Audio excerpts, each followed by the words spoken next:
এইগুলো বলবি বলে আগে থেকেই আমি সেইভাবে বসে শুরু হয়েছে। দেখেছি মেকআপ টেকআপ করে, হ্যাঁ মেকআপ টেকআপ করে সব রিঙ্কেলস সব উঠে গেছে।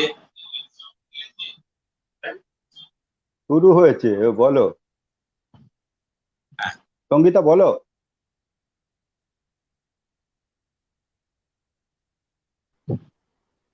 আমাকে শোনা যাচ্ছে তো?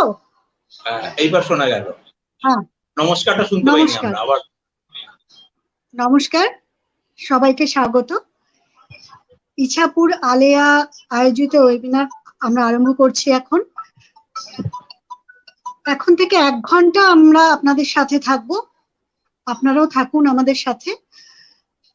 আমাদের আজকের বিষয় অতিমারী ও শিশু মনে সংকট। এই বিষয়টা নিয়ে আমরা আগেও একবার একটা সেমিনার করেছিলাম, আজ এর দ্বিতীয় পর্ব।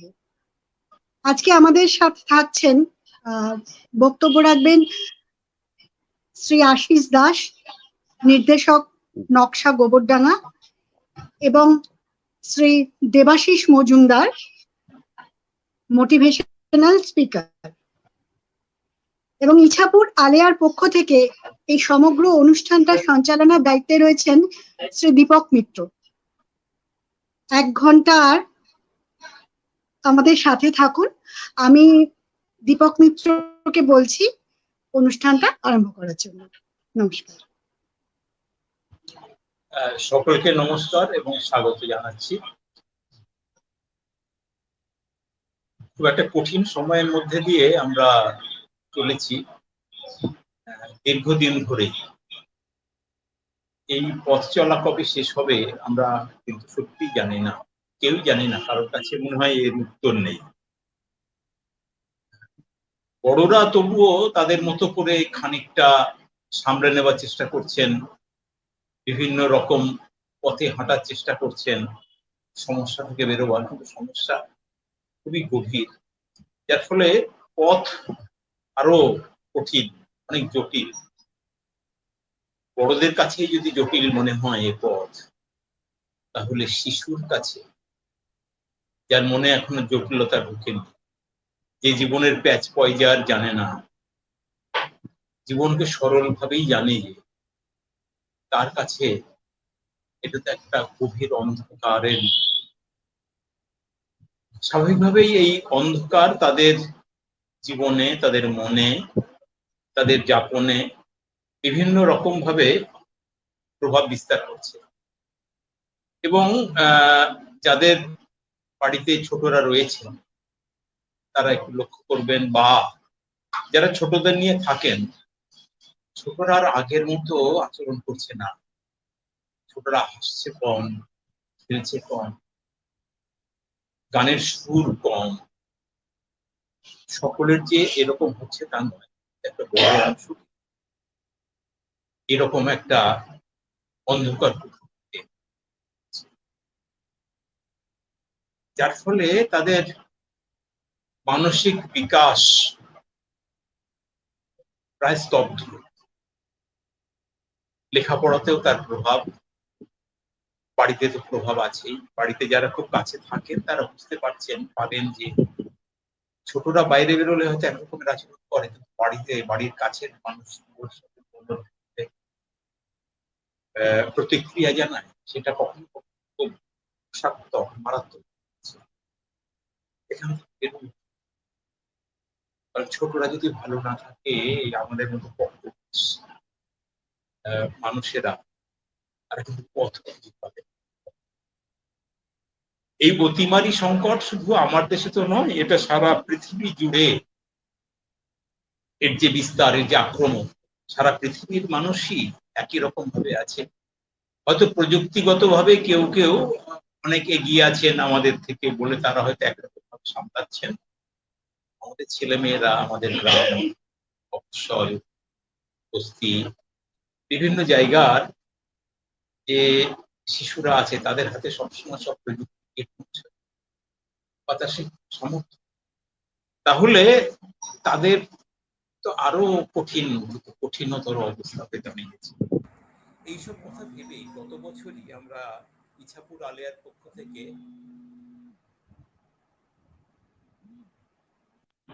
ইচ্ছাপুর আলিয়ার পক্ষ থেকে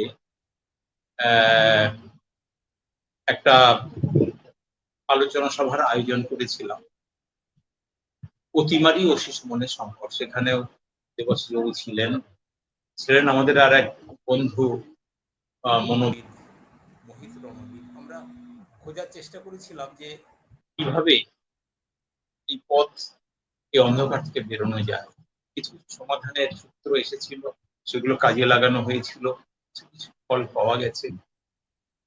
তারপরে একটু স্বাভাবিক জীবনে ফেরার একটা প্রবণতা, একটা চেষ্টা হচ্ছিল, কিন্তু তারপরে আবার আক্রমণ। শিশুরা সত্যি ভালো নেই। শিশুদের কাছে আমরা পৌঁছানোর চেষ্টা করেছি, শিশুরা এবার আর কথা বলতে চাইছে না। তার সমস্যার কথা আগের বার আমরা যেমন অনেক পেয়েছিলাম, এবছর কিন্তু সমস্যার কথা সে বলছে না।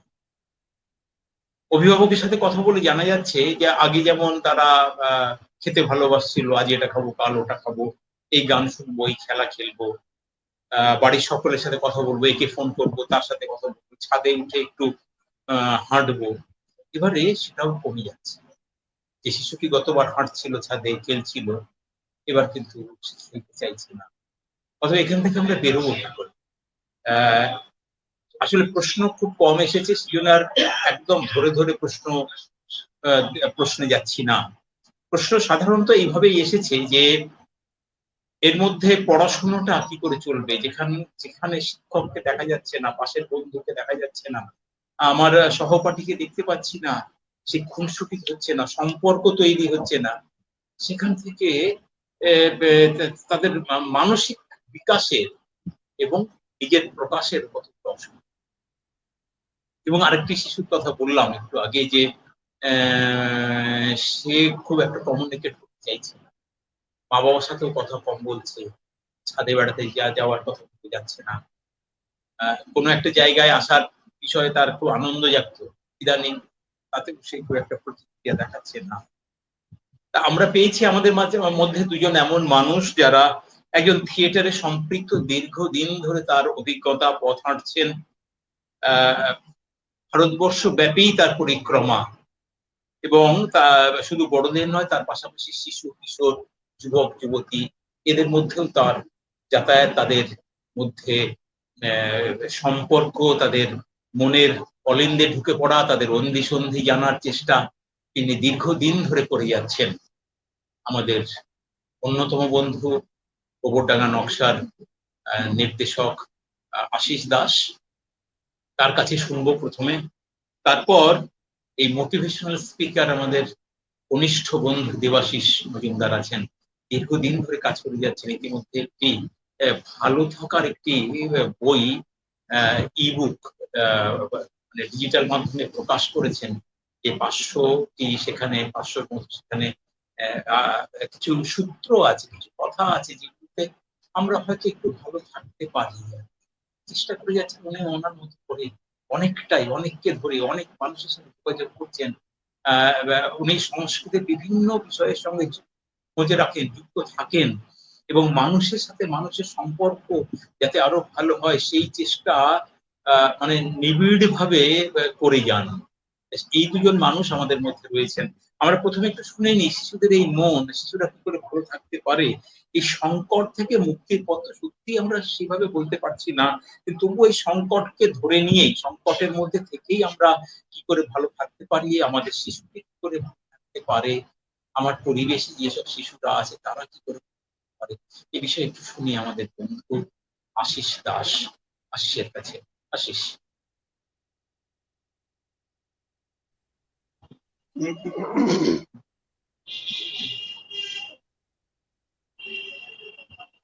নমস্কার। হ্যাঁ, শোনা যাচ্ছে? তাই বলছিল। হ্যাঁ, ইছাপুর আলেয়া এমন একটা থিয়েটারের দল, যে থিয়েটার মানে যে একটা নাটক করা এবং সেই নাটকটা শুধুমাত্র দর্শকদের সামনে উপস্থাপিত করা, যারা থিয়েটারকে শুধুমাত্র এইটুকু জায়গায় আবদ্ধ করেনি। এটা মানে আমি পশ্চিমবঙ্গের কথাই বলতে পারি, যে খুব গুটি কয়েক দলই সামগ্রিক থিয়েটারের চর্চা করে। তার মধ্যে ইছাপুর আলেয়া একটি, এবং তাদের সঙ্গে আমার ব্যক্তিগত সম্পর্ক, বন্ধুতা, এটা দীর্ঘদিনের। সেই জন্য আমি গর্ববোধ করি ওদের জন্য। ওরা যে সামগ্রিকভাবে থিয়েটার চর্চা, তার মধ্যে এই প্যান্ডেমিক পিরিয়ডে বাচ্চারা কেমন আছে, ছোটদের দিকে আমাদের নজর দেওয়ারই সময় হয় না। আমরা বড় হওয়ার সঙ্গে সঙ্গে ছোটবেলার যাবতীয় যা কিছু আমাদের কাজকর্ম, সেগুলো আমরা ভুলতে শুরু করি, এবং আমাদের কাছাকাছি যে বাচ্চারা, মানে নিজের সন্তান, তাকেও ভোলাতে চেষ্টা করি আর কি। যে আমি যে এক সময় শিশু ছিলাম, আমার যে সুকুমার বৃত্তিগুলো ছিল, বা আমার যে দুষ্টুমি ছিল, আমার যে বহিমিয়ান ভাব ছিল, আমার যে ভাঙচুর করার অভ্যাস ছিল, সে ভাঙচুরের মধ্যে দিয়ে যে নতুন কিছু সৃষ্টির যে আনন্দ বাচ্চারাও পায়, এবং নব নব আবিষ্কারের যে সন্ধান ওদের কাছ থেকে আসতে পারে, সমস্ত ব্যাপারটাই কিন্তু আমরা যখন বড় হই তখন আমাদের পূর্ব অভিজ্ঞতাগুলোকে আমরা ভুলতে থাকি এবং সেগুলোকে অস্বীকার করতে থাকি। সেইটাই হচ্ছে শিশু মনের সবচেয়ে বেশি মারাত্মক প্রভাব বলেই আমার মনে হয়। এবং আমাদের যা কিছু হতে না পারা, গার্জিয়ান হিসেবে আমি যা কিছু হতে পারিনি, আমার স্ত্রী যা কিছু হতে পারেনি, সব ওই বাচ্চার কাছে যাওয়া। এবং এই যে প্যান্ডেমিক পরিস্থিতি, এই পরিস্থিতিতে আপনারা সকলেই এটা ভুক্তভোগী, সকলেই বিষয়টা জানেন। শুধুমাত্র বিষয়গুলো একটুখানি উত্থাপিত হলে আহ, আমরা কিভাবে খুব সামান্য সামান্য বিষয়গুলোকে আমাদের নজর এড়িয়ে যায়, বা আমরা নজর করি না, সেইগুলো কোথাও আইডেন্টিফাই করা যায়। এবং সেটা খুব গুরুত্বপূর্ণ বলেই আমার মনে হয় আর কি। যে তাদের মতো, শিশুদের মতো তার একটা জগৎ আছে। আমরা শিশুদের শুধুমাত্র স্কুলে পাঠাই শুধুমাত্র লেখাপড়া করার জন্য নয় বলে আমি বিশ্বাস করি। সেখানে যে বাচ্চারা 5 বছর বয়সের পরে সে প্রাথমিক বিদ্যালয়ে যাচ্ছে, বা মোটামুটি 10 ক্লাস হলে, তখনও সে অর্থে খানিকটা শিশুই থাকে। সে যখন একটা স্কুলে যাচ্ছে, সেখানে শুধুমাত্র পড়াশুনো যে হয় তা নয়, সে কিন্তু বন্ধুদের সঙ্গে কি করে মিশতে হয়, আরো 5 জনের সঙ্গে কি করে কমিউনিকেশন করতে হয়, টিচারদের সঙ্গে আরো বৃহত্তর জায়গায় কিভাবে নিজের বক্তব্য, নিজের কথাটা, নিজের মনের ভাবটাকে প্রকাশ করতে হয়, সেটা কিন্তু সবটাই সেখানে শেখে। 5 জন বন্ধুর সঙ্গে কিভাবে নিজেকে কমিউনিকেট করতে হবে, সেটাও সে শেখে। এই সমস্ত জায়গাটা যখন বন্ধ হয়ে গেল, সে সময় ওই বাচ্চাদের হাতে একমাত্র তার ঘরের মধ্যেই তাকে বন্দি হয়ে থাকতে হচ্ছে। সেখানে তার সাথী তার মা বাবা, অধিকাংশ ক্ষেত্রেই তার মা বাবা। কারণ এখন আমাদের যে অবস্থা হয়েছে, তাতে ঠাকমা, ঠাকুরদা, দিদা, এদের সঙ্গ এই বাচ্চারা খুব একটা এখন আর পায় না। আমাদের সব ছোট ছোট পরিবার, একটি একটি করে বাচ্চা, মানে বাবা মা দুজনের একটি বাচ্চা, তার মানে দুজন মিলে ওই বাচ্চার উপরে, সেই বাবা যা পাননি, নিজে যা হতে পারেননি, মা যা পাননি, যা নিজে হতে পারেননি, যা কিছু স্বপ্ন দেখেছেন দুজন মিলে, সমস্ত চাওয়াটা ওই একটি বাচ্চার কাছে। এটা সাধারণভাবেই হয়। এইবার ওই বাচ্চা যখন স্কুল যেতে পারছে না, তার বন্ধুদের সঙ্গে মিশতে পারছে না, সে যখন মাঠে গিয়ে খেলা করতে গিয়ে আরো 10 জনের সঙ্গে মেশার সুযোগ পাচ্ছে না, সবটাই সে বাড়ির মধ্যে, তখন কি হচ্ছে, বাবা মা ছাড়া তার ওই মুহূর্তে আর কাছে প্রায় কেউই নেই। এরকম সৌভাগ্যবান শিশু পাওয়া এই সময় খুবই, মানে প্রায় নেই। প্রায় 2-4 জন ভাগ্যবান শিশু আছে যারা ঠাকমা ঠাকুরদার সঙ্গে থাকেন, তাদের সঙ্গ পান। হুম।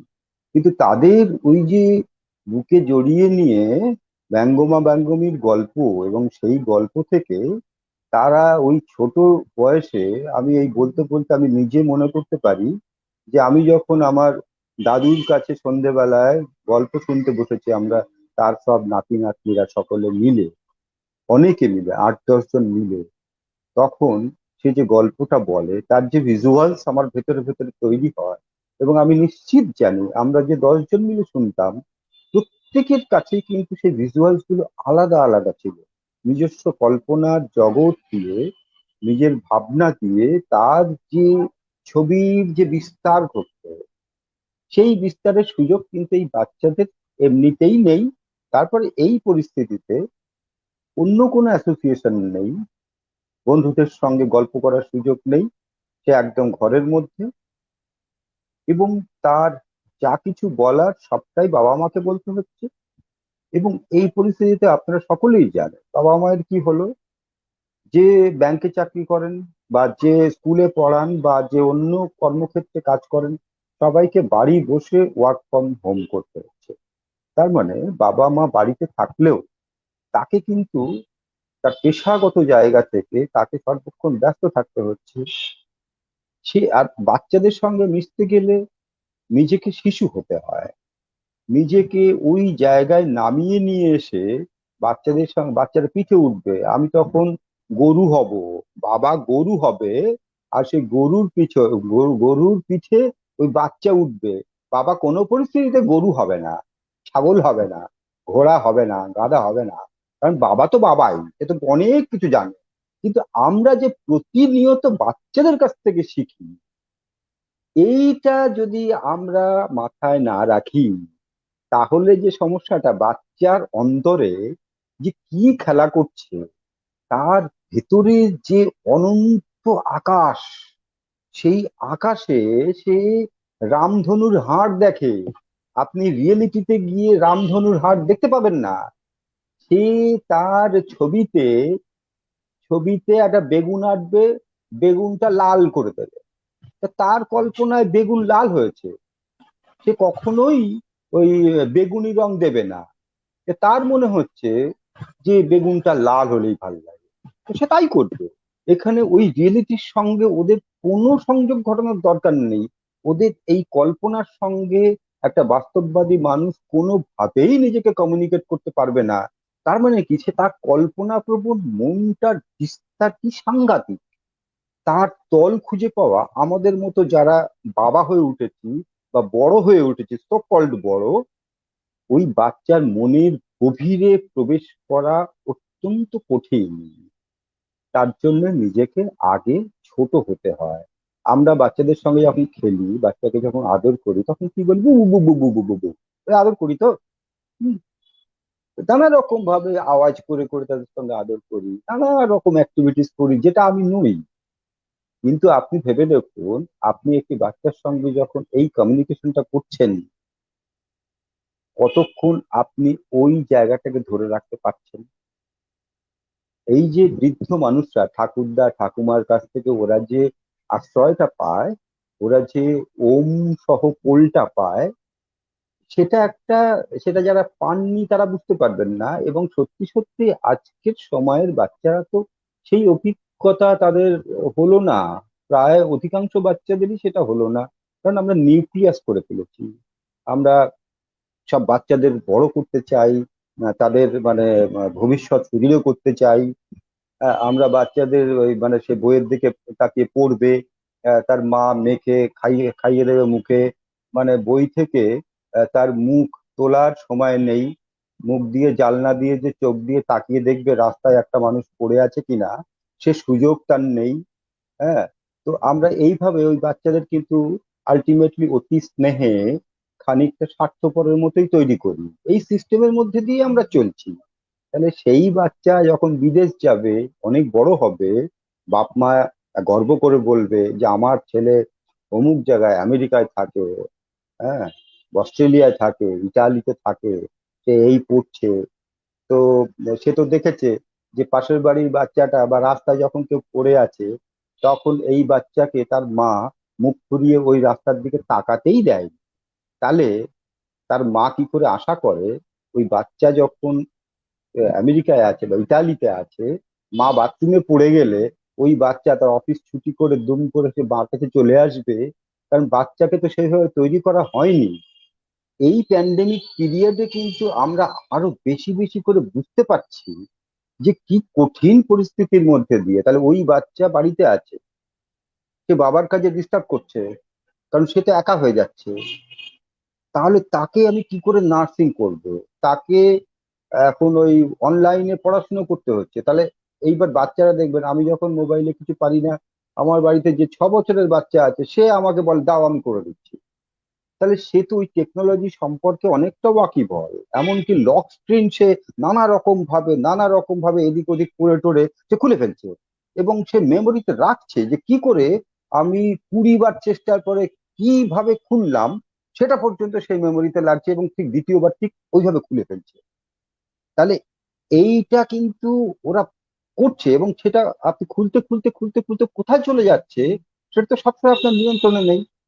আমার বাড়ির সামনে একটি 4 বছরের বাচ্চা, সেদিকে কান্নাকাটি করছে, ওর মাকে বললাম কাঁদছে কেন, দাও দেখো, তখন বলছে দাদা কি করি, ওর মোবাইল লাগবে, মোবাইল দিতে হবে ওকে। তাহলে এই বাচ্চাগুলোকে এই সিস্টেমের মধ্যে পড়ে এইটা হয়েছে, তার জন্য বাচ্চাগুলোকে তো দোষ দিয়ে লাভ নেই, আমাদের সিস্টেমের দোষ। ও স্কুল পাচ্ছে না, ও খেলার মাঠ নেই, তাহলে ও কি করবে? এই পরিস্থিতিতে ওদেরকে বোঝাটা খুব জরুরি বলে মনে হয়। যদি আমরা বুঝতে পারি ওদেরকে ভেতর থেকে, অ্যাকচুয়ালি বাচ্চাদের যে অনন্ত জগৎ থাকে, তার ভেতরের যে মনের ভেতরের যে ক্যানভাস থাকে, আমরা তার গভীরে যাওয়ার চেষ্টা করি না, তার ওপর থেকে। এবং আমরা যে একটা সময় ছোট ছিলাম সেটাও আমরা ভুলতে বসি। ভুলতে গিয়ে বসে আমরা শুধুমাত্র তাদেরকে একটা খানিকটা যন্ত্রের জায়গা তৈরি করার চেষ্টা করি।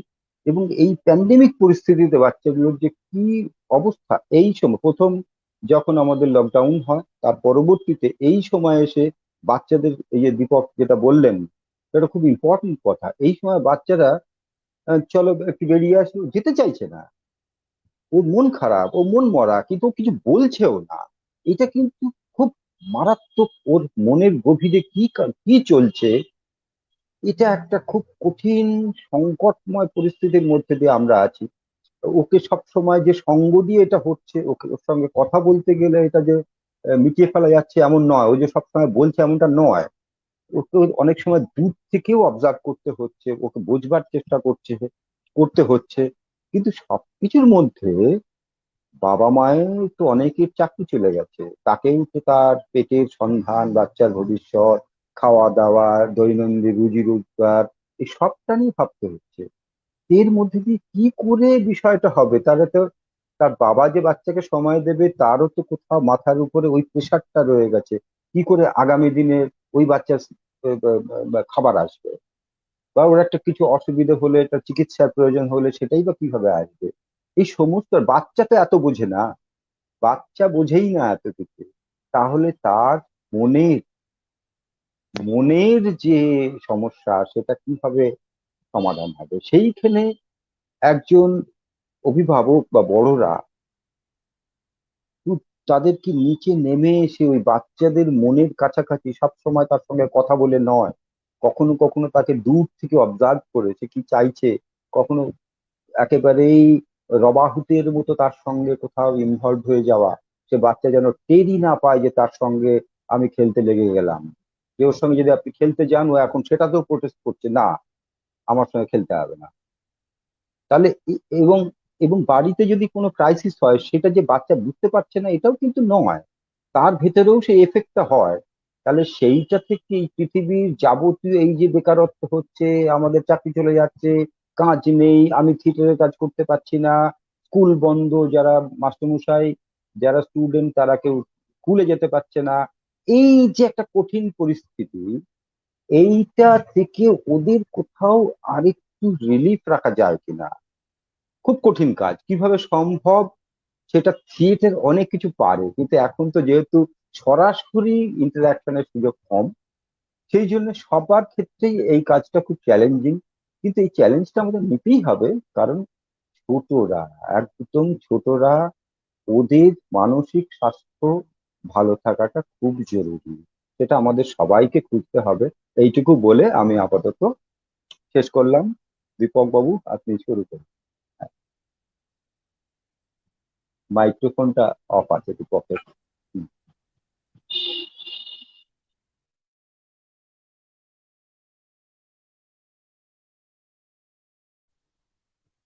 দীপক বাবু, আপনার মাইক্রোফোন অফ আছে, কিন্তু একটু মিকটা হ্যাঁ। অন করে নিন।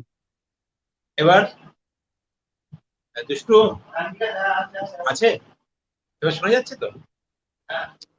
হ্যাঁ হ্যাঁ, শোনা আশিস, যাচ্ছে। ধন্যবাদ আশিস বাবুকে। প্রাথমিকভাবে অনেকগুলো কথা, অনেকগুলো বিষয় উঠে এলো। সিস্টেম সিস্টেম একটা বড় কথা, এবং আমরা কিন্তু সিস্টেমের কথা বলে অনেক সময় বড়রাও হয়তো একটু, কারণ বড়দের কাছে তার কোনো পথ নেই, যার ফলে ওই সিস্টেমের সেটা হয়তো আরো বড় জায়গা থেকে হয়তো এই কথাগুলো চুয়ে চুয়ে নিচে আসছে, আমরাও বলছি। কিন্তু এখান থেকে অনেক বড় থিয়েটারের সত্যি অনেক বড় কাজ ছিল, কিন্তু থিয়েটার তো যেহেতু একেবারে সরাসরি সংযোগ ঘটে, সেটা সম্ভব হচ্ছে না। সেক্ষেত্রে আমরা অবশ্যই ওই দূরের থেকে দেখা শিশুকে যে সবসময় কাছ থেকে বোঝা যাচ্ছে না, একটু দূর থেকে দেখো, যে রবাহুত অনাহুতের মতো, মানে আমার অহং, আমার ইগো, আমি যে বাবা, আসলে বাবা মানে তো, বাবাকে যে উনি বললেন যে বাবা কেন ছাগল হবে, বাবা কেন গরু হবে, হ্যাঁ, কিন্তু বাবাকে সিংহ হতে বলে বাবা রাজি হয়ে যায়। সিংহ, হ্যাঁ, কারণ সিংহ সিংহ, সেই জন্য সিংহ বাবা রাজি আছে, সেটা খেলতে রাজি আছে। ওই যে দিনের অতি দিন, রবি ঠাকুরের কথা, দিনের অতি দিন, সেই যাওয়া। আর আশিস বললেন, বড় যদি হতে চাও ছোট হও আগে, আগে তো ছোট হতে হয়। আসলে নিজেকে ওই সবটা তো ওখানে বিসর্জন দিতে হয়, অর্পণ করতে হয়। শিশু মানে আসলে আমি দেবতা ঈশ্বর বিশ্বাস করি অথবা না করি, ওই রকম একটা জায়গা তাকে রাখা দরকার। আমরা কথাই বলি, কাজে করতে পারি না, ওই আমার অহং আমায় আটকে দেয়। তাহলে আমরা যখন সরাসরি ওইভাবে পৌঁছতে পারছি না, তখন কিন্তু দেবাশিস বাবুদের মতো মানুষের দরকার, যাদের কথায় উদ্দীপনা, যার উদ্দীপনা সৃষ্টি হবে। সেক্ষেত্রে শুধু শিশু নয়, শিশুর সঙ্গে তার অভিভাবক উদ্দীপনা, ওই উদ্দীপকটি পেয়ে হয়তো আরো অনেক বেশি শক্তিশালী হবেন, অনেক বেশি মানে আরো উৎসাহ পাবেন, সাহস পাবেন, এগোতে ভরসা পাবেন। অতএব সেই রকম মানুষ হচ্ছেন দেবাশিস বাবু, প্রতিনিয়ত এরকম মানুষের সঙ্গে থাকছেন, শিশুর সাথে, বড়োর সাথে, বিভিন্ন বয়সের সাথে, তাদেরকে উদ্দীপ্ত করছেন, হতাশকে আশা যোগাচ্ছেন। একদম যার সবকিছু হারিয়ে গেছে, যিনি ভাবছেন, তাকে গিয়ে বলছেন না, সবটা আছে, ওই একটা কিছু করুন, একদিন 100 করছেন, ওনার কথাগুলো আছে। তাহলে আমরা আমাদের শিশুর ক্ষেত্রে নিশ্চয়ই দেবাশিস বাবু এগিয়ে আসবেন। এই শিশুরা কি করে আরো ভালো থাকতে পারে, এই রকম একটা অবস্থার মধ্যে, এইরকম একটা সিস্টেম চলছে, সেইটার মধ্যেও কি করে ভালো থাকবেন, আমরা এবার শ্রী দেবাশিস মজুমদার, দেবাশিস বাবু। নমস্কার দীপক বাবু, আমার কণ্ঠস্বর কি শোনা যাচ্ছে? আমার কণ্ঠস্বর শোনা যাচ্ছে? নমস্কার আশিস বাবু, নমস্কার দীপক বাবু, নমস্কার আশিস বাবু। প্রথমে আমি একটা কথা বলতে চাই, আমি আলেয়ার এত কাছাকাছি কেন? আমি একজন মোটিভেটার হিসেবে কাজ করি, লাইফ কোচ হিসেবে কাজ করি। যদিও এটা আমার পেশা নয়, আমি পেশাগতভাবে একজন সরকারি চাকুরিজীবী, আপনারা কম বেশি জানেন। এটা আমি আমার জীবনে নেশা হিসাবেই নিয়েছি, এবং আমার এই কাজটা করতে ভালো লাগে, তাই আমি করি। তো আলেয়ার পাশে কেন আমি? দেখুন, আমার কোথাও যেন মনে হয় আলেয়া বা থিয়েটার, তার সঙ্গে আমরা মোটিভেটার, মোটিভেশনাল স্পিকার, মানুষকে ভালো রাখার কাজ করি। আমাদের কাজটা, আমাদের গন্তব্যটা কিন্তু এক। আমাদের গন্তব্যটা সবসময় এক। আমরা বিভিন্ন মাধ্যমে, বিভিন্ন ভাবে, বিভিন্ন উপায়ে, বিভিন্ন পদ্ধতিতে আমরা কিন্তু একটা দিকেই এগোচ্ছি, সেটা হচ্ছে আমরা প্রত্যেকেই মানুষকে ভালো রাখতে চাই। এবং সেখান থেকে কোথাও যেন আলেয়ার সঙ্গে আমার সম্পর্কটা আরো নিবিড় হয়ে যাচ্ছে দিন দিন। তো এমন একটা পরিস্থিতিতে এমন একটা উদ্যোগ নেওয়ার জন্য আমি আলেয়াকে সাধুবাদ জানাই। নতুন করে তাদের সাধুবাদ জানানোর আর কিচ্ছু নেই, বহু এরকম কাজ তারা করেছেন অতীতে, আগামীতেও করবেন, এ নিয়ে কোনো সন্দেহ নেই।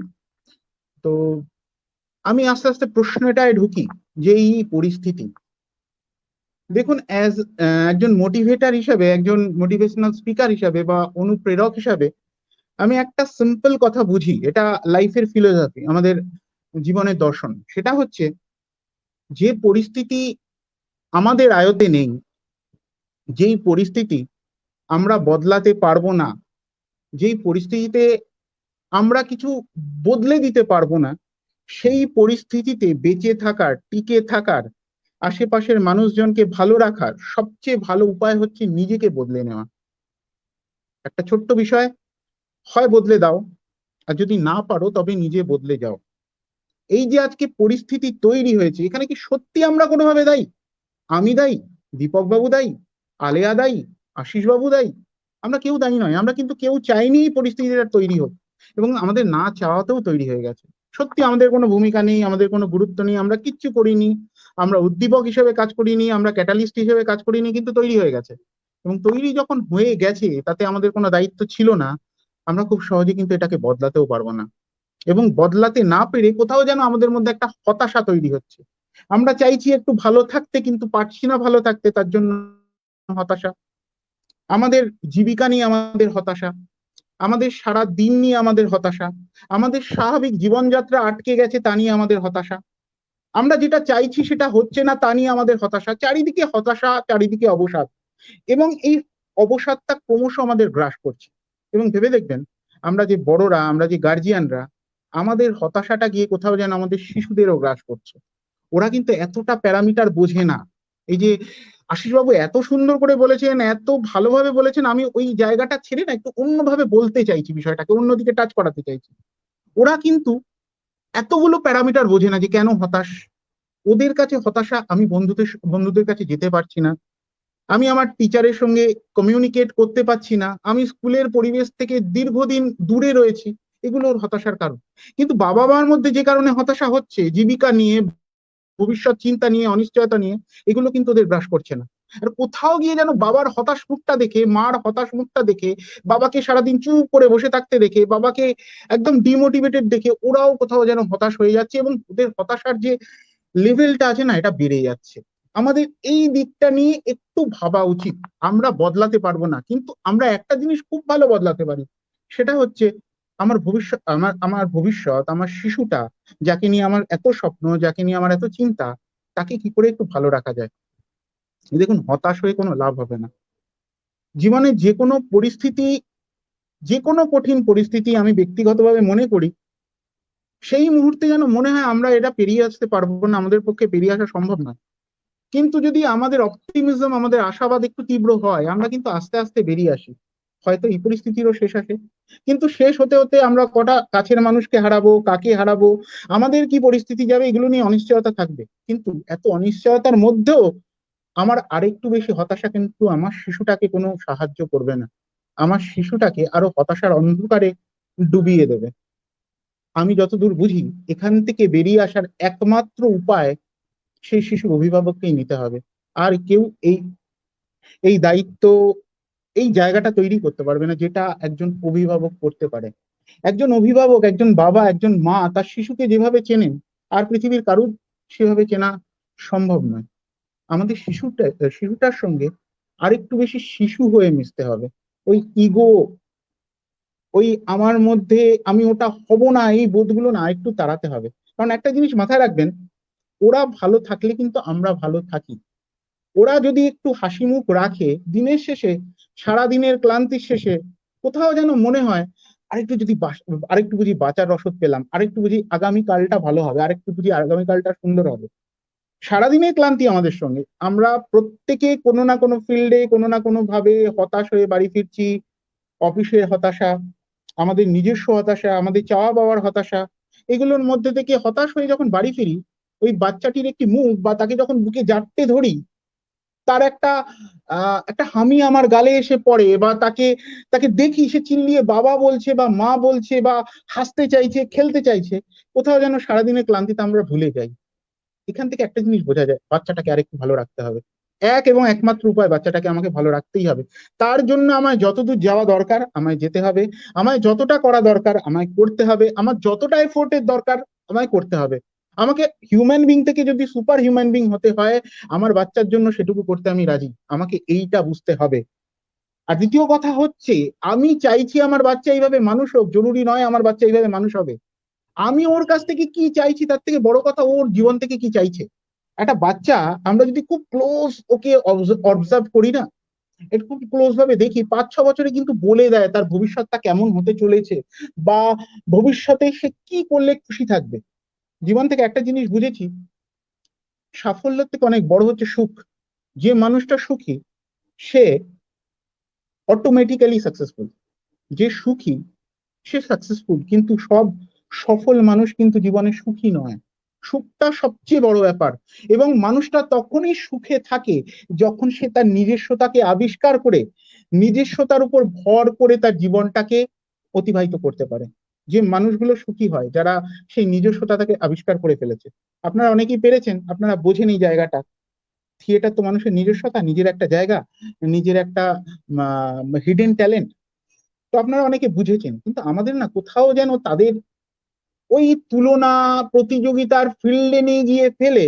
আমি বলবো কোভিড একটা ভালো জিনিস করেছে, আমাদের মন থেকে না সেই জায়গাটা অনেকটা দূরে নিয়ে এসছে, যে পৃথিবীটা একটা তুলনা বা প্রতিযোগিতার জায়গা নয়, তার বাইরেও পৃথিবীতে থাকার কিছু আছে, পৃথিবীতে ভাবার কিছু আছে, পৃথিবীতে করার কিছু আছে, সেটা হচ্ছে সুখে থাকা, ভালো থাকতে পারা। আমার বাচ্চাটা তখনই ভালো থাকবে যখন আমি আরেকটু বেশি মোটিভেটেড হয়ে বাচ্চাটাকে আরেকটু বেশি ভালো রাখতে চাইবো। আমার ডিমোটিভেশন, আমার হতাশা তাকে কিন্তু হেল্প করবে না, এটা বুঝে নিতে হবে। কাজেই সেই জায়গাটা থেকে আমাদের আরেকটু বেশি উদ্দীপ্ত থাকতে হবে। ডিরেক্টলি বা ইনডাইরেক্টলি আমার বাচ্চাকে আমার হেল্প করতে হবে, সে যাতে আরেকটু নিজস্বতাকে খুঁজে পায়। একটু চোখ পেলে দেখুন না সে কোন কাজটা করতে ভালোবাসে। সারাদিন সে হতাশ, বন্ধুদের সঙ্গে মিশতে পারছে না, মিলতে পারছে না, গল্প করতে পারছে না। একটু দেখুন না কোন কাজটা করলে সে ডুবে যায়, কোন কাজটা করলে সে ভয়ঙ্কর ভয়ঙ্কর রকম উপভোগ করে, বিষয়টাকে একদম অ্যাবজর্বড হয়ে যায়। আপনি চাইলে পারবেন। হয়তো আপনি চাইছেন তাকে আপনি একজন ইঞ্জিনিয়ার বানাবেন, হয়তো তার টেনিওর সেই দিকে নয়, তার পোটেন্সি সেই দিকে নয়, সে একটু অন্যদিকে ভাবছে। ওই আমাদের স্যার আলবার্ট আইনস্টাইন একটা কথা বলেন না, যে পৃথিবীর প্রত্যেকটা মানুষ অসাধারণ ব্যক্তিত্ব সম্পন্ন, অসাধারণ ট্যালেন্টেড, কিন্তু আপনি যদি একটা মাছকে গাছে উঠতে এক্সপেক্ট করেন সে গাছে উঠবে, তাহলে কিন্তু সে তার সারা লাইফ নিজেকে গর্দভী মনে করবে। একটা পাখিকে যদি জলে নেমে সাঁতার কাটতে পারেন সে কিন্তু পারবে না, কিন্তু মাছটাকে বলুন জলে নেমে সাঁতার কাটতে, সে জলে নেমে সাঁতার এত ভালো কাটবে তার মতো আর কেউ কাটতে পারবে না। কাজে আমার বুঝতে হবে আমার বাচ্চাটার মধ্যে কি লুকিয়ে আছে। একটু যদি আবিষ্কার করতে পারি, একটু যদি দেখতে পারি ও কি পছন্দ করছে, এবং সেই রিলেটেড কাজে ওকে ইনভলভ করাতে পারি, ওকে আরেকটু বেশি সময় দিতে পারি, তাহলে বোধহয় বাচ্চাটা আরেকটু ভালো থাকবে। তার সঙ্গে সঙ্গে আমি একটা জিনিস বুঝি, যেটা আমার ব্যক্তিগত লাইফেও আমি অ্যাপ্লাই করে খুব ফল পাই, সেটা হচ্ছে পেরিওডিক রিফ্রেশমেন্ট বলে একটা বিষয় আছে। পেরিওডিক রিফ্রেশমেন্ট, ওর কাজের ফাঁকে ফাঁকে ওকে একটু রিফ্রেশমেন্ট দিন। সেটা একটু অ্যাওয়ার্ড হোক, সেটা একটা কোনো খাবার খাদ্যবস্তু হতে পারে তার পছন্দ মতো, তাকে নিয়ে একটু ঘুরে আসা হোক। আপনি বলবেন এই মুহূর্তে ঘুরতে যাবো কি করে? ঘুরতে যাওয়ার ইচ্ছা থাকলে অনেকভাবে ঘোরা যায়। যার টু হুইলার আছে সে টু হুইলারে করে বের হন, যার ফোর হুইলার আছে সে একটু ফোর হুইলারে করে বের হন। পার্কে যে জায়গাটা ফাঁকা সেই জায়গাটা একটু বসে আসুন, হাতটা ধরে একটু হেঁটে আসুন, গঙ্গার পাড়ে একটু যেখানে ফাঁকা সেখানে বসে আসুন। ওকে ফোনটা দিন ওর প্রিয় বন্ধুর সঙ্গে একটু গল্প করতে, ওকে ফোনটা দিন ওর টিচারের সঙ্গে আরেকটু কমিউনিকেট করতে, ওকে ফোনটা দিন ওকে ওর প্রিয় প্রিয় মানুষগুলোর সঙ্গে আরেকবার কথা বলতে। দরকার হলে কার্টুনটা একটু বেশি দেখুক, দেখুক না, কি ক্ষতি তাতে? কিন্তু এন্ড অফ দ্য ডে সে আপনার সঙ্গে বসছে, আপনার সঙ্গে কথা বলছে, আপনি ওর হাসি মুখটা দেখছেন, তার থেকে যে আপনার কি প্রাপ্তি হচ্ছে সেটা নিজেও বুঝছেন না। আপনিও কিন্তু আপনার হতাশাটাকে কাটিয়ে উঠছেন, আপনিও কিন্তু হতাশাটাকে কাটিয়ে উঠছেন ওর এই হাসি মুখটা দেখে। কাজেই আমরা আমাদের মতো করে ওকে তৈরি করব।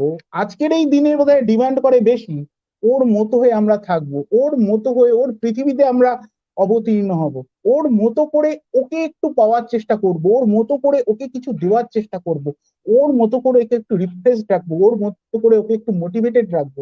ও কি চায় সেটা বুঝবো, কতটা আমরা দিতে পারি সাধ্যের মধ্যে সেটা ভাববো, কতটা পারি না সেখানে গিয়ে একটু ব্রেক কষবো। কিন্তু এন্ড অফ দ্য ডে তার মতো করে আমাকে নিজেকে সাজিয়ে নিতে হবে। আমার মনে হয় এইভাবে যদি আমরা একটু ভাবি বাচ্চাটাকে প্রায়োরিটি নিয়ে, ওই যে একটা কথা বলে না, nobody is busy in this world, it's all about priorities. পৃথিবীতে কেউ ব্যস্ত নয়, সবাই নিজের প্রয়োজনীয়তা, সবাই নিজের গুরুত্ব নিয়ে ব্যস্ত থাকে। আমরা ওকে ওদের গুরুত্ব ভেবে নিই। আমাদের মনটা কেমন করে কাজ করে একটু বলি। আমাদের মনটা না একটা অদ্ভুত বিষয়। যদি যে মুহূর্তে ওই একটা কথা বলে যে জিনিসটা বিষয়টা যতই কঠিন হোক, যতই অসম্ভব হোক, যেই মুহূর্তে তুমি ভাবো, আমি আমার বইতেই লিখেছি, যে মুহূর্তে তুমি ভাবো তুমি পারবে, তোমার পক্ষে সম্ভব, সেই মুহূর্তে কিন্তু অর্ধেক লড়াইটা জেতা হয়ে যায়। এটা খুব সত্যি কথা। আমাদের মাইন্ডে যেই মুহূর্তে আমাদের মনে হয় আমি পারবো না, আপনার কাছে হাজারটা রিজন এসে দাঁড়াবে কেন আমি পারবো না, আপনাকে পিকচার দেখাবে। ওই যে আমরা মাইন্ডে পিকচারে ভাবি, আমরা ইমেজে ভাবি, একটা গল্প শুনতে শুনতে তার একটা ইমেজ তৈরি করে নিই, মন মতো করে ভেবে নিই এটা এমন, এটা তেমন, এটার কালার এমন, এটার কালার অমন, তাকে তেমন দেখতে, তাকে তেমন দেখতে নয়, তার এটা আছে তার ওটা নেই। সবই তো পিকচার, সবই তো পিকচার। তো যেই মুহূর্তে আমরা না ভাবি না, আমাদের মাইন্ডের মধ্যে হাজারটা রিজন এসে উপস্থিত হয়, কারণ এসে উপস্থিত হয় কেন আমি পারবো না। অ্যাট দ্য সেম টাইম যদি আমরা ভাবি আমি পারবো, আমার পক্ষে সম্ভব, আমার কাছে কিন্তু হাজারটা রিজন এসে উপস্থিত হবে কেন আমি পারবো। একবার ভেবে নিন, আপনাকে ভালো থাকতে হবে আপনার ফিউচারের ডিমান্ডে, আপনাকে ভালো থাকতে হবে আপনার বাচ্চার জন্য, আপনাকে ভালো থাকতে হবে আপনার বাচ্চাটার ভবিষ্যৎ গড়ে দেওয়ার জন্য। এই কঠিন পরিস্থিতি থেকে হাত ধরে টেনে বার করে এনে তারপর আপনাকে মোটিভেটেড থাকতে হবে। একটু মোটিভেশন ছড়ান, বাচ্চাটার থেকে মোটিভেশন নিন, হতাশ একটু কম হতে হবে, হতাশ একটু কম থাকতে হবে। হতাশা যদি আমায় হেল্প করে, আমি বারবার হতাশ থাকবো, কিন্তু হতাশা আমায় কোনোদিন কোনো হেল্প করেনি, কাউকে কোনোদিন হেল্প করেনি। একটু বেরিয়ে আসার চেষ্টা করুন। যেই মুহূর্তে আপনি ভাবেন আপনি পারবেন, আপনি কিন্তু পারবেন। আপনার বাচ্চাটার সেরাটা আবিষ্কার করে দেওয়ার একমাত্র দায়িত্ব কিন্তু আপনার, এটা কিন্তু অন্য কারণ নয়। আপনার বাচ্চাটা ভবিষ্যতে কতটা ভালো থাকবে সেটা আজকের উপর নির্ভর করবে, আপনার আজকের ইনপুটের উপর নির্ভর করবে, আপনার আরেকটু বেশি এফোর্টের উপর নির্ভর করবে আজকে। কাজেই সবকিছুর বাইরে বাচ্চাটাকে ভালো রাখার স্বার্থে, যার জন্য আমার দুনিয়া, যার জন্য আমাদের পৃথিবী, যার জন্য আমাদের সবকিছু, তাদের জন্য না হয় একটু মোটিভেটেড থাকি, একটু হতাশাকে দূরে ছাড়িয়ে দিই, তার মতো করে নিজের জগৎটাকে সাজিয়ে নিই, তাকে নতুন কিছু নিত্য নতুন ভাবে উপহার দিই প্রতিদিন। তাকে ভালো রাখার দায়িত্ব তো আমার, প্রত্যেকটা বাবা মার, প্রত্যেকটা গার্জেনের, প্রত্যেকটা দাদু ঠাকুমার, প্রত্যেকটা গুরুজনের। আমরা সেই গুরুর দায়িত্বটা নয় নি। এইটুকুই আমার বলার। আমাদের ভালো থাকতে হবে, আমাদের সঙ্গে সঙ্গে তবে বাচ্চারা ভালো থাকবে, এবং বাচ্চাদের ভালো থাকা দেখে আমরাও কিন্তু আরো ভালো থাকবো। দিবাকর বাবু। ধন্যবাদ। খুব মূল্যবান কথা অনেকক্ষণ বললেন। একটা কথা শুধু শিশুদের জন্য নয়, আসলে বড়দের জন্য। আসলে বড়দের তাকে নিজেকে নিজের অভিভাবক হয়ে উঠতে হবে। বড়রা যদি নিজের অভিভাবক না হয়ে ওঠেন, তাহলে তো এই সমস্যা কঠিনতর দিকে আসলেও প্রথমেই বলেছেন সেই কথাটা। গরু ছাগল ভেড়া ইত্যাদি কেন হব, আমি তো অন্য কিছু, কারণ আমার ইগোতে লেগে যাচ্ছে। যে কথাটা দেবশ্রীবাবুও বললেন যে আপনাকে নিজেকে ভেঙে বেরিয়ে আসুন, এবং এই যে ঘরে থাকা, ভেঙে বেরোনো, বা আমি আমি ওই পুরুষ সিংহ হয়ে ওঠা, সেইগুলো ইদানিং লক্ষ্য করা যাচ্ছে। এর মধ্যে একটি কৌশানী মুখোপাধ্যায় বলে একজন একটি প্রশ্ন পাঠিয়েছেন যে তিনি ডোমেস্টিক ভায়োলেন্সের কথা বলেছেন, যে শিশুর সামনেই এই ডোমেস্টিক ভায়োলেন্স গুলো ঘটে যাচ্ছে এই সময়ের মধ্যে, এই সময়ের আবহে, এবং সেটা বিশেষ করে মহিলাদের উপরই বেশি তার আক্রমণ নেমে আসছে। শিশুর সামনে তার মা, কাকিমা, দিদি এরা আক্রান্ত হয়ে যাচ্ছে, এবং শিশুর মনোজগতে এটা কিন্তু আরো বেশি নেতিবাচক প্রভাব বিস্তার করছে। সেক্ষেত্রে থেকে আমাদের কি করণীয়, মানে বড়দের তো দায়িত্ব নিতে হবে। আমরা বারে বারেই বলছি, বড়রা বলি আমরা, কিন্তু করি না।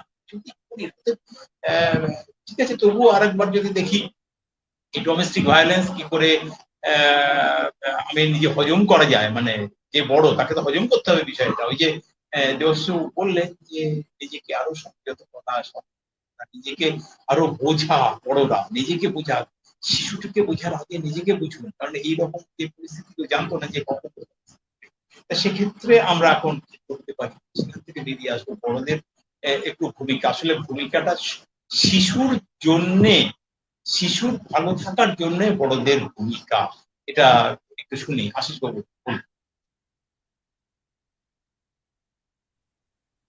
আশিস। হ্যাঁ হ্যাঁ হ্যাঁ, বলছি।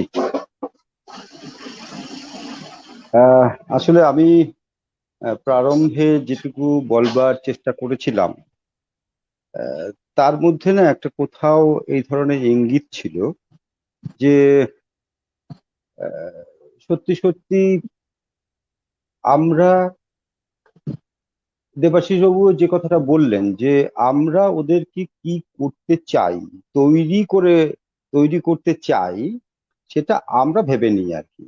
হুম। এমনকি শিশুর জন্মের আগেই আমরা ভেবে নিই যে আমার ছেলে হবে এবং ছেলে হলে এই এই এই হবে। হুম। মেয়ে হবে, মেয়ে হলে এই এই এই হবে। প্রথম কথা হচ্ছে যখন আমি ভাবলাম যে আমার ছেলে হবে, তারপরে যখন মেয়ে হলো তখন ওই ভাবনাটা পাল্টে গেল, একটু শিফট করে গেল আর কি। হুম। তো তার মানে কি, সমস্তটা আমরা বড়রাই ভেবে নিচ্ছি এবং সেইটাই ওদের উপরে চাপিয়ে দেওয়ার চেষ্টা করছি। অ্যাকচুয়ালি কি, আমার মনে হয় দীপক একটা খুব, আসলে দীপক আমার ক্লাসমেট। হ্যাঁ, আমরা একসঙ্গে পড়াশোনা করেছি, সেই জন্য এখানে কোনো ফর্মালিটিস মেনটেন করতে পারছি না, দীপক দীপকই বলে ফেললাম আর কি। হ্যাঁ। যাই হোক, ভার্চুয়ালি হলেও আমরা আমরা পরস্পর দেখতে পাচ্ছি নিজেদেরকে, নিজেরা একটু কথা বলতে পারছি। না দেবাশিস না, বাবুর সঙ্গে ফর্মালিটি আমার মেনটেন, পরিচয় ছিল না। ফর্মালিটি মেনটেন করবেন না একদম আশিস বাবু, তাহলে ন্যাচারাল লাগবে না ইয়ে, শোটা। ফর্মালিটি একদম একদম মেনটেন একদম। করবেন না। এই দেবাশিস বাবুর সঙ্গে আমার পরিচয় ছিল না, কিন্তু এই মুহূর্তের মধ্যে যে সম্পর্কের বন্ধন তৈরি হয়, এইগুলো না খুব খুব ইম্পর্টেন্ট বলে আমি আমি ব্যক্তিগত জীবনে মনে করি। এবং মানে কি হয়, ছোটবেলায় প্রচুর স্মৃতি এই বলতে বলতে বলতে বলতেই আমার ভেতরে যেমন কাজ করছিল। অ্যাকচুয়ালি কি, ছোটরা কি হবে সেটা সবটাই আমরাই ঠিক করি। সমস্যা, আমাদের মেইন সমস্যাটা হচ্ছে এইখানটায় আর কি। হুম। আহ, এইবার আপনি যেটা বললেন, দেবাশিস বাবু বললেন যে কিছুদিন পরেই 4-5 বছরেই মোটামুটি একটা বোঝা যায় এই বাচ্চাটা কোন দিকে ওর আগ্রহ আছে। সেই অনুযায়ী যদি আমরা, ও যেভাবে চলতে চায় সেইটা, আমরা যদি ওর জায়গাটা ওপেন রেখে আমরা দূর থেকে শুধুমাত্র অবজারভারের ভূমিকা পালন করি, খানিকটা কোঅর্ডিনেটরের ভূমিকা পালন করি, হ্যাঁ, খানিকটা অর্গানাইজার হিসেবে ওকে যদি একটু মানে এইটা তুমি ভাবা, এই হাঁটছো তো ঠিক আছে, তুমি এইদিকে ডান দিকটায় গেলে। আর বাচ্চারা দেখবেন কি হয়, প্রথম একটা মোমবাতি জ্বলছে বা একটা হেরিকেন জ্বলছে, আমাদের ছোটবেলাতে গুলো তো এরকম ছিল, লোডশেডিং এ পড়তাম আমরা। হ্যাঁ, তারপরে ওই হেরিকেনে হাত দিয়ে একটা বাচ্চা হামাগুড়ি দিয়ে এসে হেরিকেনটার কাজটায় হাত দিতে যায়। হুম। তখন আমরা ওটা ধরো না, আর আমরা, আমাদের কাছে ছোটরা সবসময় কি কি শোনে, শোনে ওটা করো না, সেটা করো না, শব্দ করে হাসতে নেই, শব্দ করে চা খেতে নেই, এগুলো তো শুনি। হ্যাঁ। আরে তো এই করোনা করোনা এইগুলো, থেকেই তো করোনা চলে এলো আশিস বাবু। এই করোনা করোনা থেকেই করোনা চলে এসছে। একদম। তো এই যে হ্যাঁ, নানা রকম না, না শুনে শুনেই তো ওরা বড় হচ্ছে। হুম। তো ওরা ঠিক আসলে বুঝতে পারে না যে কোনটায় হ্যাঁ। হ্যাঁ, সর্বক্ষণ বই নিয়ে পড়তে হবে, এটাই শুধু যদি হ্যাঁ হয়, তাহলে মানুষের জীবন, ও তো মানুষ, ও পাখির জীবনেও ও কিন্তু দেখেছি আমি, আমার বাড়ির পেছনে যখন ওকে খেতে দেওয়া হয়, ও শুধু খায় না, খাওয়ার মধ্যে আবার একটু লাফায়। হ্যাঁ, একটু ট্রিং করে উঠে এলো, তার মধ্যে একটু জলের মধ্যে চোখ করে ডুব ডুব ডুব দিয়ে উঠলো।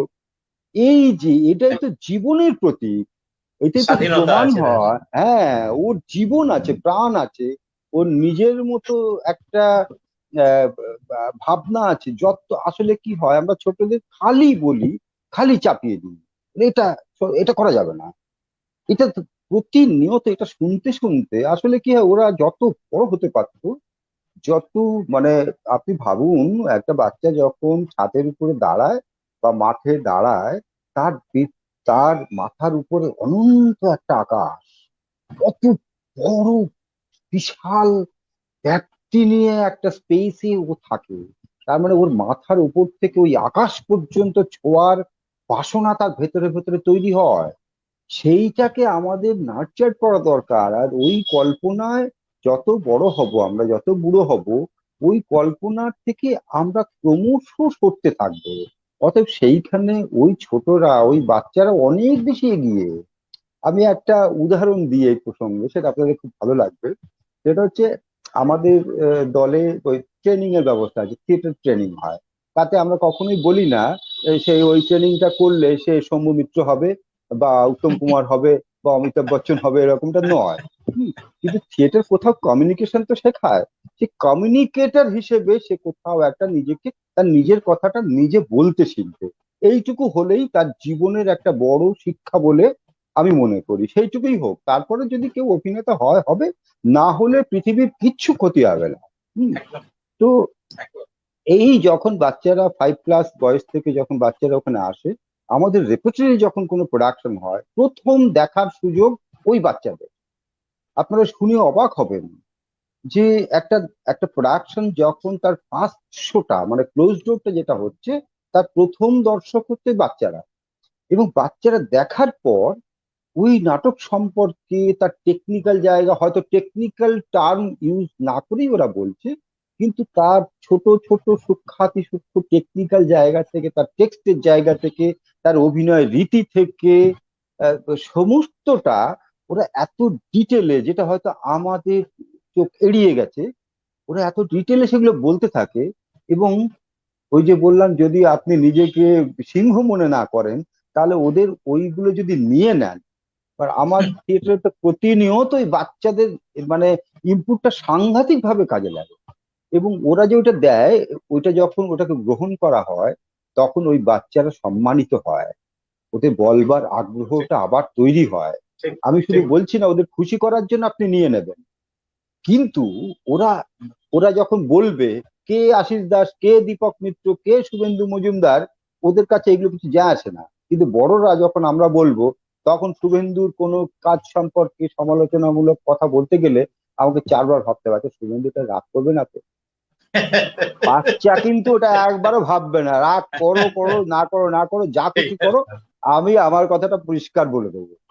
এই যে উন্মুক্ত মন, এবং সেটা কিন্তু আপনাকে খুশি করার জন্য বলছে না, ওর মনে হচ্ছে। এইবার আপনি ওর সঙ্গে ইন্টারাকশন করলে, আমি দেখেছি ওদের সঙ্গে ইন্টারাকশন করলে, ও যেটা বলছে তার পেছনে যুক্তিটাও যেমন বলে। আর ও কোনোদিন এস্থেটিক্স পড়েনি, কিন্তু সৌন্দর্য সম্পর্কে ওর যে ভেতরে ভেতরে ধারণা থাকে।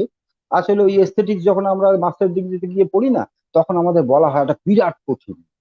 কিছুই কঠিন না, ওটা জীবনের সঙ্গে যদি মিলিয়ে নেওয়া হয়, ওর ছোটবেলা থেকে বেড়ে ওঠার সঙ্গে যদি এস্থেটিক্সটা মিলে থাকে, সুন্দর কি, এটা কি ওইভাবে লিখে বলা যায় নাকি? আপনি কিভাবে সুন্দর দেখেন, আমি কিভাবে সুন্দর দেখি, সেটা তো আমার ব্যাপার, আপনার ব্যাপার। ওই বাচ্চা কিন্তু সেই সুন্দরের ব্যাখ্যা, তার কাছে যে সুন্দরের ব্যাখ্যা, সে কিন্তু তার মতো করে সেটা সুন্দর করেই বলতে পারে। তাহলে এইটা যখন হয়, তখন তার মাথায় কিছু নেই, একটি 3 বছরের বাচ্চাও সে তার ক্ষমতা অনুযায়ী কিছু করতে পারে। কিন্তু আমরা বারবার বললো, এ তুমি ওটা হাত দিও না বাবা। কিন্তু হেরিকেনটাতে যে তাপ হয় সেটা যে ওর কচি চামড়ায় হাতে লাগলে যে হাতটা ছ্যাঁকা লাগবে বা পুড়ে যাবে, সেইটা আপনি নিরাপদ দূর থেকে ওকে একটু অ্যালাউ করুন, একটু একটু দেখান, যাতে ও তো ক্ষতি না হয় সেরকম ভাবে একটুখানি। ও যদি গরমটা অনুভব করে, তাহলে ওর জীবনে কোনোদিন আপনাকে বলতেই হবে না। কিন্তু আপনি যেটা ওর কাছে ঢাকাঢাকি করবেন, ও সেইটার ব্যাপারে ওর আগ্রহ বেশি হবে। তাহলে এই যে প্রাত্যহিক জীবনের যে এক্সপিরিয়েন্স গুলো, সেই এক্সপিরিয়েন্স গুলো যদি আমরা ছোটদের, ওদেরও যে কিছু ওদের মতো করে ওদের ক্রিয়েটিভিটি আছে, সেইটাকে আমরা যদি নার্চার করি। আমরা ছোটদেরকে বড্ড বেশি বলতে হবে। আমি অনেক বাচ্চাদের গার্জিয়ানকে বলেছি, আমার বাচ্চা না হেভি আইকিউ, বুঝলে, ও 4 বছর বয়সে ওর মনে হয় প্রায় 30 বছর বয়সের যে আইকিউ, ও সেই রকম।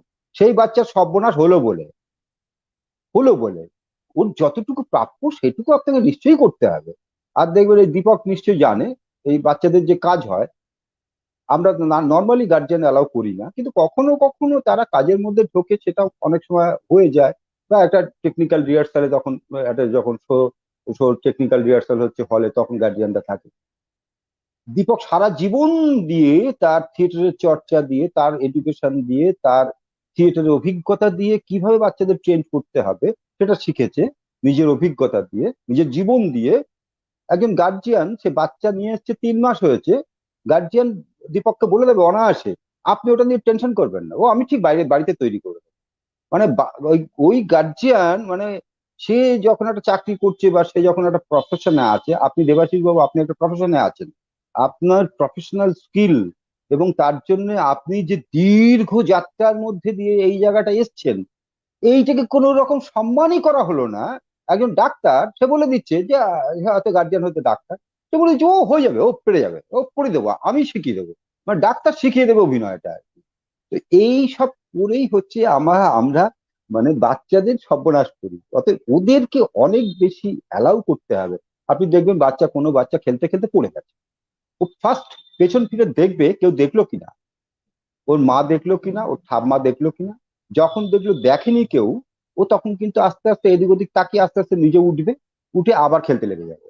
আর যেই দেখবেন ওই বাচ্চা পড়ে যাচ্ছে, গার্জিয়ান ছুটে গিয়ে ধরলো আর বাচ্চা ভ্যাঁ করে কেঁদে ফেললো। তো এইটা অ্যাটেনশন নেয়ার যে বাচ্চাদের একটা ব্যাপার থাকে, এটা শুধু বাচ্চাদের না, বড়দেরও তাই, আমাদেরও তাই আছে। অতএব বাচ্চাদের ওইটা দিয়ে দোষ দিয়ে কোনো লাভ নেই। আমরা সবসময় চাই 10 জনের মধ্যে আমার দিকে সবাই অ্যাটেনশন দিই, অধিকাংশ ক্ষেত্রে, আমি ব্যতিক্রম বাদ দিয়ে বলছি। তো তাই যদি হয়, তার বাচ্চা তো এটা থাকবে, এটা তো কোনো অপরাধ নেই। তাহলে সেটাকে কোনো ভালো অ্যাপ্রোচের দিকে নিয়ে যাওয়ার জন্য আমরা কি করছি, সেখানে আমাদের বিরাট ভূমিকা। এইবার ধরুন আমি বাজার থেকে এসেছি, আমার বাড়ির উঠোনে, এটা খুব এখন খুব প্রায় দুর্লভ একটা দৃশ্য হয়ে গেছে, বাড়ির উঠোনে আশেপাশে বাড়ির 4 জন বাচ্চা মিলে খেলা করছে। আমি বাজার থেকে গরম সিঙ্গাড়া নিয়ে এসেছি, নিয়ে এসেছি, এবার দেখলাম আমার বাড়িতে উঠোনে 4টি বাচ্চা খেলা করছে। তা আমার এতটুকু ধৈর্য সইল না, আমি আমার বাচ্চাকে ডাকলাম, ডেকে হাতে সিঙ্গাড়াটা দিয়ে দিলাম। এইবার সেই বাচ্চা কিন্তু খেতে খেতে ওদের মধ্যে গেল, আর আর 3টে বাচ্চা পাড়ার, তারা দেখলো যে ওর বাবা ওকে কি একটা মুখের মধ্যে দিয়ে দিয়েছে। আমি এতটুকু ধৈর্য, আমি যদি সব বাচ্চাকে দিতে পারি ভালো, যদি না পারি, আমার এতটুকু ধৈর্য নেই বড় হিসেবে, যে ঠিক আছে ওরা চলে যাক তারপরে হবে। আমি তো সিঙ্গাড়া গরম ঠান্ডা হয়ে যাবে বলে সঙ্গে সঙ্গে বাচ্চাকে, কিন্তু এই বাচ্চা ওই অন্য বাচ্চাগুলো কি দেখলো, ওরা কিন্তু কোথাও স্বার্থপরতা শিখলো। তা আমরা, এবং টিচাররা দেখবেন, টিচাররা বলে দেয়, সব টিচাররা নয়, আমার নোটস যদি কারোর কাছে যায় তাহলে কিন্তু আমার দরজা তার কাছে বন্ধ। টিচার টিচার বলছে এই কথা। তাহলে বন্ধুতা কি করে তৈরি হবে? যে ছাত্র, যে জানে আমার বন্ধু, তার টিউশন নেওয়ার ক্ষমতা নেই, তার বই কেনার ক্ষমতা নেই, তাকে যদি সে নোটটা দেয়, তাহলে টিচার বলে দিচ্ছে কোনো পরিস্থিতিতে যদি আমার নোট অন্য কারোর কাছে যায়, তাহলে তোমাকে আমার এখানে পড়তে আসতে হবে না। তাহলে দেখুন, আমরা কিন্তু বড়রাই অবচেতনে ছোটদের স্বার্থপরতা শেখাচ্ছি। এইগুলো কোথাও, আজকে যে আলোচনা সে ছোটদের জন্য না, সবটাই বড়দের জন্য। দীপক যথার্থই বলেছে। দীপক আর টেনশন এবং করো না, আমি কথা শেষ না করছি। না না, একটু নেই। ওই যে যেখানে যেখানে ওই বড়দের কথাই তো বলা হচ্ছে যে বড়রা ধৈর্য হারাচ্ছে, সেখান থেকে কিন্তু ওই যে ডোমেস্টিক ভায়োলেন্স, হুম। এই সম্পর্কে তো একটা ডোমেস্টিক ভায়োলেন্স হচ্ছে, এবং শিশুর সামনেই সেটা ঘটছে। হ্যাঁ, এই আশিস দেখুন, হ্যাঁ হ্যাঁ, আমি এটা সম্পর্কে 2-4টি কথা বলি আর কি। হ্যাঁ, সময় প্রায় হয়েছে, শেষ করতে হবে। সেটা হচ্ছে যে অনেক সময়, ধরুন আমি দুধ জাল দিচ্ছি বাড়িতে, দুধ জাল দিতে গিয়ে উতলে সে দুধটা পুড়ে গেল, হয়তো আমার তো ভুল হয়। এবার আমার বাড়িতে যে কাজ করছে তারও হয়তো এই ঘটনাটা ঘটেছে, সে তো ইচ্ছাকৃত করে। যেমন আমি ইচ্ছাকৃত করিনি, আমি পরস্পর সেই সম্মানটা রাখছি না। সে কিন্তু আমার মেয়ের চেয়ে বড়, তার 40 বছর বয়স। আমি তাকে একটা খারাপ কথা বললাম, আমার মেয়ে দেখলো যে যাকে ও কিন্তু ভালোবাসে, সেই ভদ্রমহিলাকে কিন্তু আমার মেয়ে ভালোবাসে, এইবার তাকে একটা অসম্মানজনক কথা বললাম আমি। এগুলো তো মানে স্ত্রী করলো, তাকে অকথ্য ভাবে বললাম, এটা তো হরবকতি হয়। আমি আরেকটু বিস্তারে গিয়ে বলছি, আমার বাড়িতে যে মেয়েটিকে দেখে, আমার মেয়েকে দেখে, তার হাতে যখন দুধটা পুড়ে যাচ্ছে বা পুতুল এসে পড়ে যাচ্ছে, তাকেও যখন আমি খারাপ ভাবে বলছি, সেটা আমার মেয়েকে কষ্ট দিচ্ছে। কিন্তু এটাও কিন্তু, আমি এত সূক্ষ্ম একটা কথা বললাম, এর ভেতরে, এর গভীরে আরো প্রচুর জায়গা রয়েছে যেগুলো তো আমরা খেয়ালই করি না। আমরা ওই বাচ্চার মাকে বা তার ঠাকুরদাকে, আমি আমার বাবাকে একটা বিচ্ছিরি কথা বলে দিচ্ছি আমার বাচ্চার সামনে। হ্যাঁ, তো এই যে প্যাশনটা নেই আমাদের, এই যে ধৈর্য নেই, কিন্তু বাচ্চা তো তার বাবা মা, তার চারপাশ যে বেড়ে ওঠার জায়গা, সেখান থেকে তো প্রথম শিক্ষাগুলো নেয়। তার জন্য ওই বইয়ের মতো করে পড়াতে হয় না, বলো বলতে হয় না, ওটা দেখতে দেখতেই শেখে। সেই বাচ্চা তাড়াতাড়ি কথা বলতে শেখে। তার বাড়িতে ঠাকমা ঠাকুরদা অন্য অনেক লোক যদি থাকে, তারা অনেক কথা বলে, বাচ্চা তাড়াতাড়ি কথা বলতে শেখে। তা ও যদি এইখান থেকে শেখে, তাহলে আমরা ওদের শেখানোর ব্যাপারে ব্যস্ত হই। ও কি শিখবে আর কি শিখবে না, ও নিজে নিজে নিজের চয়েসেই অনেকটা করে নেয়। এইগুলো আমরা ভুলতে থাকছি। আশা করি দীপক, তোমার পয়েন্টটা আমি একটু ধরে দিতে পেরেছি। ঠিক আছে, আমাদের তো সময় বলা হয়, ঠিক হ্যাঁ আছে। হ্যাঁ। তো একটু দেবাশিসের কথা এই হুম। অনেকগুলো প্রশ্ন আসছে আমাদের আরেক বন্ধু নীলার প্রশ্ন পাঠিয়েছে সময় নিয়ে কল্পনা জগৎ বাস্তব ইত্যাদি সব, এবং আমরা যা বলি শিশুকে মাধ্যমিক উচ্চ মাধ্যমিকের পরে গিয়ে সেগুলো একেবারে তার এই সুকুমার বৃত্তি চর্চাগুলো বন্ধ করতে ইত্যাদি সব। ডোমেস্টিক ভায়োলেন্স একটা বড় প্রশ্নের বড় একটা জায়গা তৈরি করে দিয়েছে প্রত্যেকদিন, কারণ সংবাদপত্র বিভিন্ন মাধ্যমে আমরা এই ডোমেস্টিক ভায়োলেন্সের কথা, সেখানে বড়দের ভূমিকা শিশুর এবং বড়দেরকে যা যা কাজ করছেন বড়দের মাধ্যমেই ছোটদের বার্তা পৌঁছে দিচ্ছেন। এই বিষয়ে একটু শুনে নিই দেবাশিস বাবুকে, তারপরে মনে হয় আমাদের শেষ করতে হবে, কারণ ইতিমধ্যেই আমাদের সময় অতিক্রম করেছে। আমাদের অন্যান্য বন্ধুদের উত্তর ঠিকঠাক দিতে পারলে খুব ভালো লাগতো, সময় হয়ে গেছে তো সেই জন্য আমাদের ভাবতে হবে। দেবাশিস বাবু শুনুন। হ্যাঁ, আপনারা এতক্ষণ যখন বলছিলেন আমি শুনছিলাম। আশিস বাবুর কথা যেখানে শেষ হয়েছে আমি সেখান থেকে একটা ছোট কথা বলতে পারি। আমার বাচ্চাটা খুব মোবাইল অ্যাডিক্টেড হয়ে পড়ছে, সারাদিন মোবাইলে গেম খেলছে, কার্টুন দেখতে চাইছে, মোবাইলে কুটকাট করছে।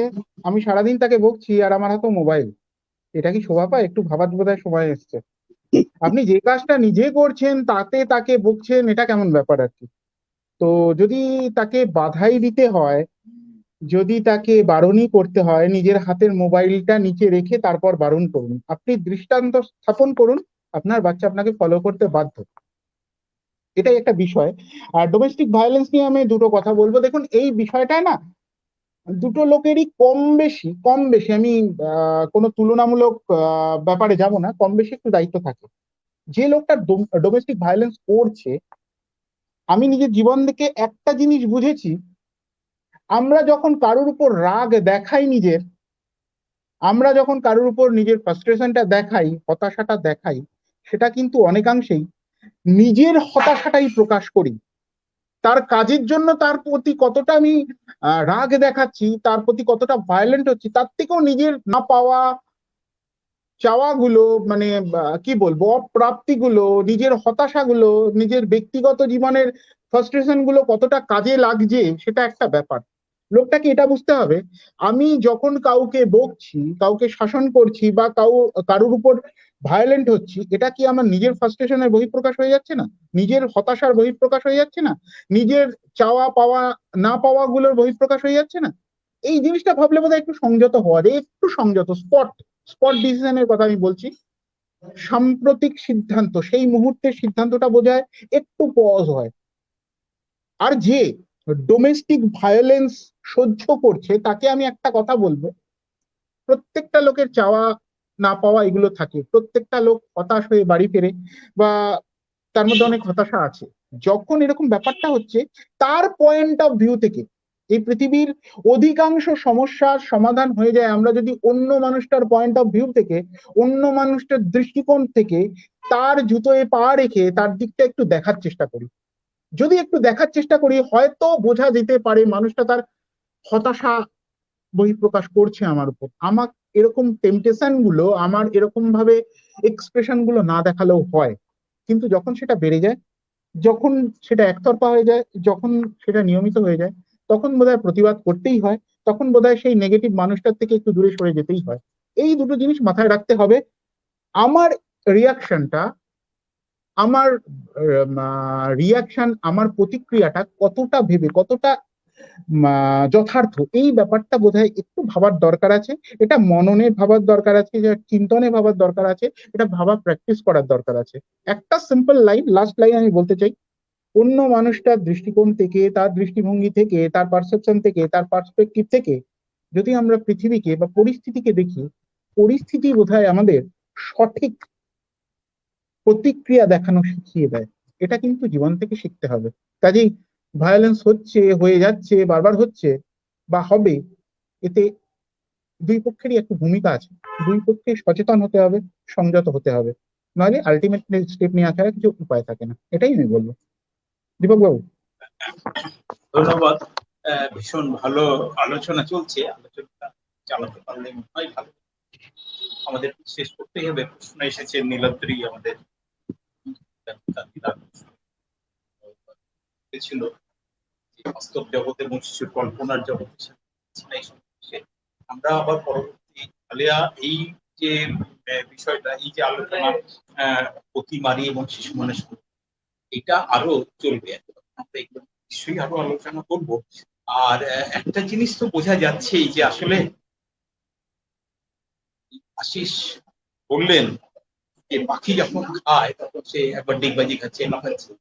আসলে প্রাণী জগতের মধ্যে না, যে পাখি হও পাখি হও, বিড়াল হও বিড়াল হও, তাদের মা বাবা বড়রা বলে।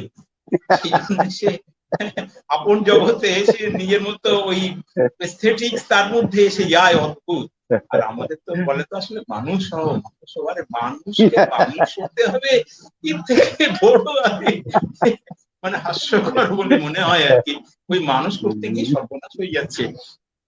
আমরা যদি মানুষ না হই, চারপাশটাকে, যে দুজনে আলোচনা করতে, চারপাশটাকে একটু বড়রা একটু বোঝার চেষ্টা করি, এবং আমাদের অভ্যাসে, আমাদের জীবনযাপনে, আমাদের প্রত্যেক দিনের কথাবার্তায়, আমার আচরণে, আমার প্রত্যেকটি প্রতিক্রিয়ায় যদি সেগুলো একটু রাখতে পারি, তাহলে মনে হয় অনেক অসুখ থেকে আমরা হয়তো মুক্তি পেতে পারি। হয়তো সব অসুখ সারাতে পারবো না, কিন্তু কিছু তো পারবো। আর ওই যে থিয়েটার যেটা শেখায়, পাশের মানুষের হাতটা ধরতে হয় একটু আদর করে, সততার সঙ্গে যদি সত্যি হাতটা ধরা যায়, যদি তার মধ্যে মিথ্যে না থাকে, তাহলে আমার মনে হয় কিছু কিছু অসুবিধা সারিয়ে দিতে পারবে। তাই তো আশিস? আমার তো তাই মনে হয়। দেবাশিস, তাই তো মনে হয় না? আমরা যদি সত্যি হাতগুলো পরস্পরের হাত ধরে দিতে পারি, একদম তাহলে একদম। আজকে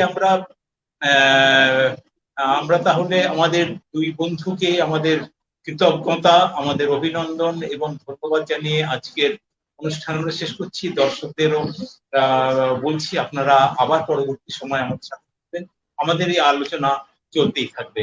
সবাইকে নমস্কার।